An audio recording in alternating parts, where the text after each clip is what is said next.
Баршаңызға сәлем достар. Бүгін сіздермен мұздатқышта қатырып сақтауға болатын жайма рецептісімен бөлісетін боламын. Қамырымыздың құрамы төмендегі описание бөлімінде толық жазылған. Бисмиллах деп қамырымызды илеуді бастаймыз. Ең алдымен ұнымызды електен өткізіп өлшеп аламыз. Салқын су, тұз, жұмыртқа, сұйық май қосып, тұзы ерігенше жақсылап араластырамыз. Менде сұйық май шедевр майы.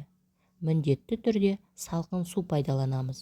Жылы суға илесек, қамырымыз езіліп кетеді. Осы қоспаға електен өткізілген ұнды салып, қамырымызды илейміз.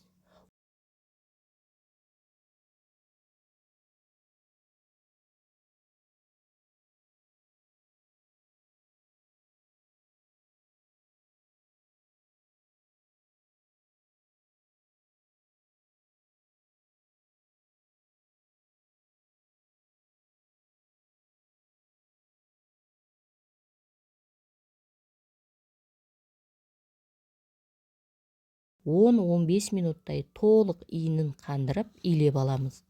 Әбден иіні қанған қамырымызды пакетикке салып, бөлме температурасында жарты сағатқа қалдырамыз. Жарты сағат өткен соң қамырымызды алып, теңдей екі бөлікке бөліп, яғни екі күлшеге бөліп алып, тағы да илеп, екі пакетикке салып, 10-15 минутқа қалдырамыз.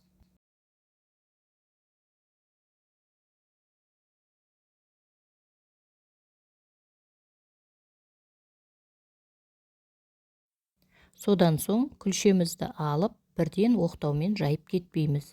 Ең алдымен кішкене ұн сеуіп, екі қолдың көмегімен қамырымыздың барлық шетінен бір тегіс етіп басып шығамыз. Бұл қамырымыздың әдемі, тегіс жайылуына септігін тигізеді. Содан соң барып, оқтаумен жаюға кірісеміз. Қамырымыз оқтауға оралуға ыңғайлы болған кезде ғана оқтауымызға орап, тек екі шетін баса отырып жайып шығамыз. Қамырды илеген кезде тұздың толық еруіне көз жеткізуіміз керек. Әйтпесе, жайған кезде ерімеген тұз қамырымызды тесіп шығады.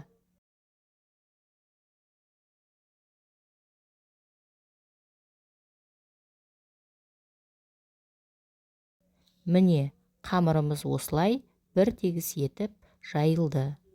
Толық жайып алған соң, осындай арнайы киім салатын клеенканың ортасынан ашып, үстіне жайылған қамырымызды жайғастырып, тура видеодағыдай орап шығамыз.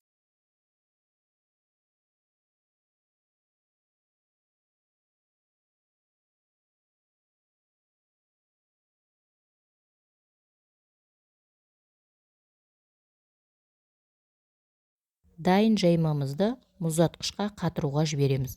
Қатырылған дайын жаймаларды пайдаланар алдында 30 минут бұрын мұздатқыштан шығару керек.